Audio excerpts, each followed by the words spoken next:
अस्सलाम वालेकुम स्टूडेंट्स। आज हम करने वाले हैं चैप्टर 1 के न्यूमेरिकल्स सेक्शन डी। हमने पहले एग्जाम्पल कवर कर ली थी और आज हम उसके सेक्शन डी पार्ट कर रहे हैं और उसका पहला न्यूमेरिकल जो है मैं स्टार्ट करने वाली हूँ। ठीक है, पहला न्यूमेरिकल क्या है? पहला न्यूमेरिकल ये है कि कह रहे हैं die nitrogen tetroxide, die nitrogen tetroxide N2O4 decompose into. अच्छा, मैंने अभी ना एरो के ऊपर एरोस नहीं लगाए, नोटिस करें। क्यों नहीं लगाया, इसकी भी एक वजह है। अब एरोस ना भी मैं मेंशन नहीं कर रही हूँ। आगे कह रहे हैं इन अ रिवर्सिबल रिएक्शन। अब रिवर्सिबल रिएक्शन बोल दिया ना, अब मैं एरो मेंशन कर दूंगी। ठीक है, इस तरह मैंने रिवर्सिबल का साइन मेंशन कर दिया। और इन्होंने कहा था कि आप ड्राइव करें इक्विलिब्रियम एक्सप्रेशन। बस इन्होंने पहले आपको बताया कि N2O4 डिकम्पोज हो रहा है NO2 में। आप नोटिस करें मैंने अभी बैलेंस नहीं किया है, बैलेंस करूंगी। अच्छा, आगे लिखा हुआ है define drive equilibrium constant expression. Drive equilibrium constant expression, हमें केसी की एक्सप्रेशन लिखनी है, ये हमारा रिक्वायर्ड है। और उसके अलावा क्या मालूम करना है? उसके अलावा हमें मालूम करना है unit of KC, unit of KC. और क्या करना है? फॉर बैलेंस रिवर्सिबल, आगे उन्होंने बोला बैलेंस्ड केमिकल रिवर्सिबल रिएक्शन। अब बैलेंस करें, यहाँ पे N 2 है तो यहाँ भी हमें 2 रिक्वायर्ड है, तो मैं 2 से सिंबल लगा दूंगी, तो 2 से 4। ऑक्सीजन और नाइट्रोजन दोनों इत्तेफाक से बैलेंस हो गए। सही है, अब हम अपना क्वेश्चन स्टार्ट करते हैं। पहले मैं केसी की एक्सप्रेशन ड्राइव करती हूँ। अच्छा, केसी की एक्सप्रेशन ड्राइव करने के लिए आपको दो तरह के रिएक्शन हो रहे हैं, क्योंकि ना जिस तरह क्वेश्चन बुक में करवाया गया वैसे हम डायरेक्ट भी लिख सकते हैं, लेकिन आप ऐसे ही कीजिएगा, न्यूमेरिकल है ना ये। Rate of forward reaction, okay okay ही होगा। रेट ऑफ फॉरवर्ड रिएक्शन आपने बताना है किसके बराबर है। ये रेट ऑफ फॉरवर्ड रिएक्शन आपके बराबर है, फॉरवर्ड आपका हुआ N2O4, क्योंकि इससे फॉरवर्ड रिएक्शन हो रहा है ना, तो आप लोग लिखें N2O4 इस तरह। सही है, प्रोपोर्शनल का साइन भी लगा दें। अच्छा, मैं ना यहाँ रेट ऑफ फॉरवर्ड रिएक्शन में RF भी लिख सकती थी, चले कोई बात नहीं। अब rate of backward reaction, rate of backward reaction, इसमें आप लोग चाहे तो RF लिख सकते हैं। सही है, और इसमें आप लोग चाहे तो RB लिख सकते हैं, नहीं रिवर्स R लिख सकते हैं जो बुक में मेंशन हुआ है। ओके,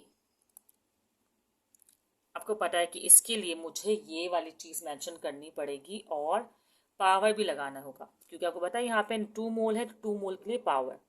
सही है। अच्छा, आपको पता है केसी जो होता है ना, वो रेट ऑफ बैकवर्ड और फॉरवर्ड दोनों के बराबर होता है। तो हमने क्या करना है कि ऊपर जो है आपने रेट ऑफ फॉरवर्ड रिएक्शन को शो करना है, नहीं rate of backward reverse reaction को शो करना है। मीन इसको NO2 और की पावर 2, और यहाँ नीचे आपने इस तरह अपना ये प्रोडक्ट कर लिया। हाँ, रिएक्टेंट शो कर देना, रिएक्टेंट के एक्टिव मासेस को शो कर देना। ये हो गई आपकी एक केसी की एक्सप्रेशन ड्राइव। सही। अच्छा, आप चाहे प्रोपोर्शनल का साइन डाई इक्वल टू लगाएं, बात एक ही है, मैंने अभी डायरेक्ट किया। 4 नंबर के लिए इतना बहुत है।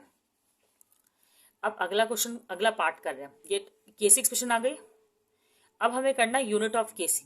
अच्छा, केसी एक्सप्रेशन आई ना, तो अब यहाँ पे हेडिंग मेंशन कीजिएगा केसी एक्सप्रेशन, और फिर चले मैं एक्सप्रेशन यहाँ लिख देती हूँ, एक्सप्रेशन ऑफ केसी। सही है। अब यहाँ पे अगला पार्ट जो है वो यूनिट ऑफ केसी है। इस क्वेश्चन में ना अगर आप देखेंगे पेज नंबर, ये क्वेश्चन है पेज नंबर 18 पर, तो आप देखेंगे यूनिट ऑफ केसी तो कहा डिटरमाइन करने को, लेकिन यूनिट तो बताया नहीं कि एक्टिव मासेस के क्या है। क्योंकि हमें जब भी केसी का यूनिट डिटरमाइन करना होता है तो हमें इसके यूनिट्स चाहिए होते हैं। अगर इन्होंने नहीं दिए हुए तो आप मोल पर डेसीमीटर क्यूब जो स्टैंडर्ड ये यूज कर रहे होते हैं उसी को इस्तेमाल कर लें। समझे कि मोल पर डेसीमीटर क्यूब में यही दिया हुआ है। सही है, या आप इसे डेसीमीटर -3 पावर में भी लिख सकते हैं, और जिसको मैं नीचे ऐसे ही मेंशन करने वाली हूँ। और मोल डेसीमीटर ये दिया हुआ, समझो, ये मैं मेंशन नहीं करी, इस फॉर्म में लिखना ज़रा सही रहता है, सॉल्व करने में आसानी होती है। सही है। अब आपको पता है कि एक तरीका तो ये है कि आप स्क्वायर खोलें, मोल स्क्वायर और डेसिमीटर 6 करें और फिर पावर माइनस कर दें। और बाकी एक तरीका ये भी है कि स्क्वायर से आपकी ये एक पूरी वैल्यू कट जाएगी। 2 मोल डेसिमीटर क्यूब से 1 मोल पर डेसिमीटर क्यूब जो है वो कैंसिल हो जाएगा, तो आपकी केसी की वैल्यू आएगी मोल डेसिमीटर क्यूब इनवर्स। ठीक है। अच्छा, एक और तरीका ये कि मोल पर लीटर में दे देते हैं, लीटर, तो आपका यहाँ लीटर आ जाएगा, कोई बड़ी बात नहीं है। ओके, ये आपका क्वेश्चन नंबर 1 हो गया, न्यूमेरिकल नंबर 1 हो गया, जो कि बहुत सिंपल था। अब हम न्यूमेरिकल नंबर 2 स्टार्ट करते हैं। ठीक है स्टूडेंट्स, न्यूमेरिकल नंबर 2 कर रहे हैं हम। न्यूमेरिकल नंबर 2 में ये कह रहे हैं, मैं मेंशन कर दूंगी यहाँ न्यूमेरिकल नंबर 2। न्यूमेरिकल नंबर 2 में ये कह रहे हैं कि PCl5 और PCl3 एंड Cl2 इक्विलिब्रियम पे है। PCl5, PCl3 और Cl2 इक्विलिब्रियम पे है। तो आपको पता है PCl5 ना डिकम्पोज होता है, सही है, और बनाता है PCl3 प्लस Cl2। ये क्वेश्चन प्रैक्टिस में है मेरी, तो मुझे याद है, आप लोग को भी प्रैक्टिस में आ जाएगी तो आप लोग को भी याद हो जाएगी। PCl5 डिकम्पोज होकर बनाता है PCl3 प्लस Cl2। सही, ये तो हो गई हमारी इक्वेशन। अब आगे इसके एक्टिव मासेस दिए हुए हैं। क्या दिए हुए एक्टिव मास, कहा हुआ है कि एंड देयर कंसंट्रेशन आर 0.8, 1.2, 1.2 इस तरह दिया हुआ है। तो उसका मतलब PCl5 पहले है ना, तो इसका मतलब जो आपको पहली कंसंट्रेशन दी हुई है ना, वो PCl5 की दी हुई है। कंसंट्रेशन जो दी हुई है आपको, वो किसकी दी हुई है, PCl5 की दी हुई है। कितना दी हुई कंसंट्रेशन ये आपको, 0.8 एक्सपोनेंशियल -3। ये फर्स्ट पे लिखा था ना, इसलिए मैंने इसे पहले लिख दिया। फिर इसके बाद सेकंड 1.2 है और सेकंड PCl3 है, तो हमने PCl3 को कहा कि भाई PCl3 जो है ना हमें वो दिया हुआ है 1.2 एक्सपोनेंशियल -3। अच्छा, यूनिट में मेंशन करूंगी, अभी नहीं लिख रही, मैं लिखूंगी जरूर। फिर है Cl2 भी कहा हुआ है कि भाई 1.2 एक्सपोनेंशियल -3 जो है वो आएगा। ओके, 10 की पावर से कहते हैं। अच्छा, ये आपके पास यूनिट दिया हुआ है मोल डेसीमीटर क्यूब इनवर्स। इसी तरह ये दिया हुआ है mole decimetre cube inverse and then mole decimetre cube inverse. सही है, ये 3 यूनिट दिए में डाटा आपके पास, और आपको कहा गया है कि आप निकालें value, calculate the value of KC, calculate the value of. बहुत सिंपल क्वेश्चन है, 3 न्यूमेरिकल पिछली वीडियो में हमने ऐसे ही किए हैं, जिसमें से एक तो बिल्कुल एज इट इज ऐसा ही है। बस आपने स्टार्ट करना है, फॉर्मूला लिखना है, केसी एक्सप्रेशन लिखनी है, ठीक है, और स्टार्ट कर देना। केसी एक्सप्रेशन बनाना आप लोग को आ गई है, यहाँ पे डायरेक्ट बनाएंगे। कैसे, आपको पता है कि जो प्रोडक्ट्स हैं हमारे वो ऊपर आएंगे, मतलब रेट ऑफ रिवर्स रिएक्शन जो है वो ऊपर आता है और ये ऐसे, ठीक है, और ये PCl5 जो है वो इस तरह नीचे आ जाएगा। अब क्या करना है, अब वैल्यूज पुट करनी है। PCl3 की जो वैल्यू थी वो है 0.एक्सपोनेंशियल -3।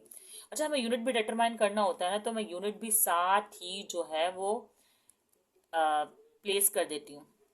सही है, और अच्छा ऊपर Cl2, एक मिनट सॉरी, 0.8 नहीं है PCl3 के, 1.2 1.2, ठीक है। मैं इसको एडिट कर दूंगी 1.2, सही। और यहाँ पर Cl3 भी क्या है, 1.2 एक्सपोनेंशियल -3 मोल डेसीमीटर क्यूब इनवर्स। अब हमारे पास नीचे क्या है, 0.8 एक्सपोनेंशियल -3 मोल डेसीमीटर क्यूब इनवर्स। ओके, किसी पर भी कोई पावर नहीं है, क्वेश्चन है हमारा सिंपल सा, हम इसको कर रहे हैं। चलें स्टार्ट करते हैं कैलकुलेशन। कैलकुलेशन आप जानते हैं कि हमें सिंपल कैलकुलेटर यूज़ करना होता है, तो हमें एक्सपोनेंशियल्स को अलग सॉल्व करना होता है। हमें क्या करना है, बस 1.2 को 1.2 से मल्टीप्लाई करवाना है। जब 1.2 को 1.2 से मल्टीप्लाई करवा रही हूँ मैं, तो मेरा आंसर आ रहा है 1.44। और आपको पता है पावर जो है वो ऐड जाती है, तो माइनस माइनस प्लस, 3 और 3 6। अब इसको मल्टीप्लाई करवा देते हैं, मोल और मोल, मोल स्क्वायर और decimetre cube minus minus plus, multiply में तो पावर ऐड ही होती है ना, जैसी भी हो रही हो, जो साइन होता है उस हिसाब से। और ये 0.8 एक्सपोनेंशियल -3 जो है आपके पास ऐसे का ऐसा ही है। सही। अब क्या करना है आपको, अब ये करना है कि आपको 1.44 को 0.8 से डिवीजन करवाना है और इसके बाद आंसर मेंशन कर। जब मैंने इन दोनों को डिवाइड किया तो मेरा आंसर आया 1.8, 1.8 आ गया। सही है। अब आपको पता है पावर को भी आपको सॉल्व करना है, एक्सपोनेंशियल को, तो माइनस किए ना, ये माइनस का 3 ऊपर जाके प्लस का हो जाएगा। तो -6 में से जब +3 आप माइनस करेंगे तो क्या होगा आपके पास, -3। तो इस तरह ये आपका आंसर आएगा। अच्छा, इसमें भी देखेंगे, यहाँ +1 पावर पर जाके माइनस हो जाएगी तो मोल, खाली मोल, और ये माइनस का 3 ऊपर जाके +3 हो जाएगा तो डेसीमीटर क्यूब। आपको पता है जो भी पावर ऊपर जाती है अपना साइन चेंज करती है, माइनस हो तो प्लस, प्लस हो तो माइनस। ये आपका जो है आंसर आ गया। क्वेश्चन नंबर 2 यहाँ पर हो गया। अब जल्दी से क्वेश्चन नंबर 3 कर लेते हैं ताकि आप लोग भी बोर ना हो। क्वेश्चन नंबर 3 में क्या कह रहे हैं देख लें आप भी। बुक, चलें बुक नहीं देखें, मैं बता देती हूँ। क्वेश्चन नंबर 3 में कह रहे हैं कि के सी की वैल्यू आपको गिवन है। चला, अच्छा किया आपने हमें के सी की वैल्यू दे दी। नहीं, अगर बुरा भी करते तो हमें क्या फर्क पड़ता था, के सी की वैल्यू दे दी। सही। आपको कह रहे हैं इक्वेशन जो है ना, ये है हाइड्रोजन आयोडाइड आपका अच्छा सा डिकम्पोज हो रहा है हाइड्रोजन गैस में प्लस आयोडीन गैस में। ओके। ये कहने के बाद वो कह रहे हैं कि भाई हमने आपको ना एक्टिव मासेस भी दे दिए।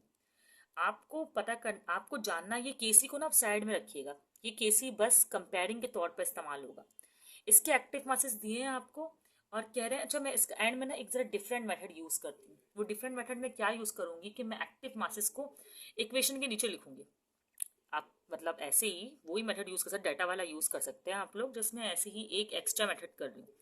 मैंने एक्टिव मासेस को, एच आई के एक्टिव मास को इसी की इक्वेशन के नीचे लिखा।